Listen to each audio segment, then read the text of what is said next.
Right ఇక breaking news చూస్తున్నాం. హైదరాబాద్ గచ్చిబౌలిలో హృదయ విదారక ఘటన చోటు చేసుకుంది.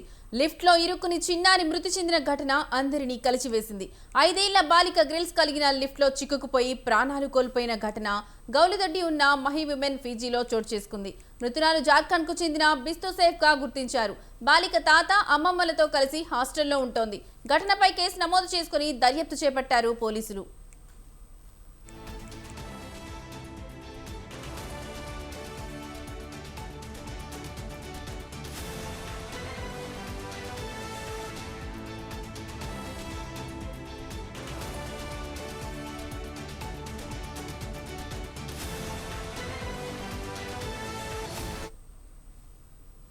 హైదరాబాద్ గచ్చిబౌలిలో హృదయ విదారక ఘటన చోటు చేసుకుంది. లిఫ్టులో ఇరుక్కుని చిన్నారి మృతి చెందిన ఘటన అందరినీ కలిచివేసింది.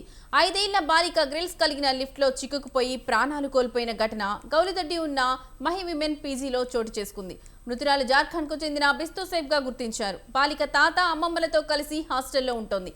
ఘటనపై కేసు నమోదు చేసుకుని దర్యాప్తు చేపట్టారు పోలీసులు. ఇక ఇదే అంశానికి సంబంధించిన మరింత సమాచారం మా కరెస్పాండెంట్ లిఖిత ఫోన్ ద్వారా అందిస్తారు. లిఖిత, చెప్పండి, ఈ అంశానికి సంబంధించి పూర్తి డీటెయిల్స్ ఇవ్వండి. హైదరాబాద్ గచ్చిబౌలి పరిసర ప్రాంతాల్లోనైతే విషాదం చోటు చేసుకుందని చెప్పుకోవచ్చు. అయితే గౌలిదొడ్డిలోని మహి ఉమెన్స్ పీజీలోనైతే ఓ లిఫ్ట్ లో చిన్నారి ఇరుక్కోవడం, అంతేకాకుండా ఆ లిఫ్ట్ సడన్ గా మూవ్ అవ్వడం తోటి పాపకు చాలా గాయాలైనట్లుగా తెలుస్తోంది. వెంటనే స్పందించిన స్థానికులు అయితే పాపను బయటికి తీయడం, ఆ యొక్క దగ్గరలోని హాస్పిటల్ కూడా తీసుకెళ్లే ప్రయత్నం అయితే చేశారు. బట్ అప్పటికే పాప మరణించినట్లుగానైతే తెలుస్తుంది. అయితే ఈ నేపథ్యంలోనే అటు ఈ యొక్క హాస్టల్ యాజమాన్యాన్ని కూడా ప్రశ్నించిన పరిస్థితులు అయితే నెలకొన్నాయి. అసలు హాస్టల్ మెయింటెనెన్స్ ఏ విధంగా ఉంది, అందులో లిఫ్ట్ ఇంత దారుణంగా ఉన్నప్పుడు వీళ్ళు ఎవరికి కంప్లైంట్ చేస్తున్నారు, అసలు దాన్ని రిపేర్ చేయకుండా చిన్నారులు అక్కడ ఆడుకుంటున్నారు అని తెలుసు, చిన్నపిల్లలు కూడా ఆ యొక్క లిఫ్ట్ వాడుతున్నారని తెలిసి కూడా ఇంత నిర్లక్ష్యంగా ఏ విధంగా వాళ్ళు పనిచేశారు అనే తీరు పైన కూడా కొంతవరకు వాళ్ళని ప్రశ్నించిన పరిస్థితులు నెలకొన్నాయి. దీంతో ప్రస్తుతం పోలీసులు అయితే కేసు నమోదు చేసుకొని దర్యాప్తు చేస్తున్నట్లుగానైతే తెలుస్తుంది. అంతేకాకుండా ఈ యొక్క పీజీ యాజమాన్యం ఎవరైతే ఉన్నారో వాళ్ళపైన కూడా కేసు నమోదు చేసినట్టుగానైతే తెలుస్తోంది.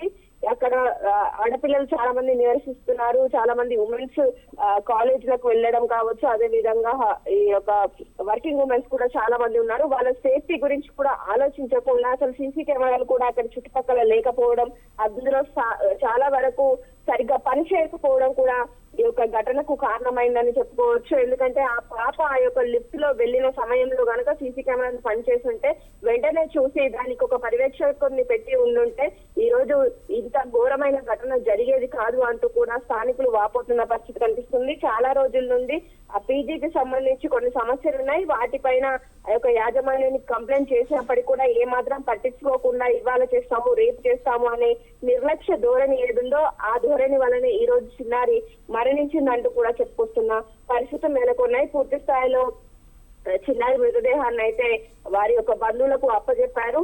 అంతేకాకుండా నష్టపరిహారాన్ని కూడా ఇవ్వాలంటూ డిమాండ్ చేస్తున్న పరిస్థితులు నెలకొన్నాయి. ఇక నిర్లక్ష్య ధోరణితో వ్యవహరించిన యొక్క పీజీ సంబంధించిన వారు ఎవరైతే ఉన్నారో వాళ్ళపైన కూడా కఠిన చర్యలు తీసుకోవాలంటూ కూడా పీజీలో ఉన్న వాళ్ళు కూడా చెప్తున్న పరిస్థితులు నెలకొన్నాయి. Right Likhita, thank you.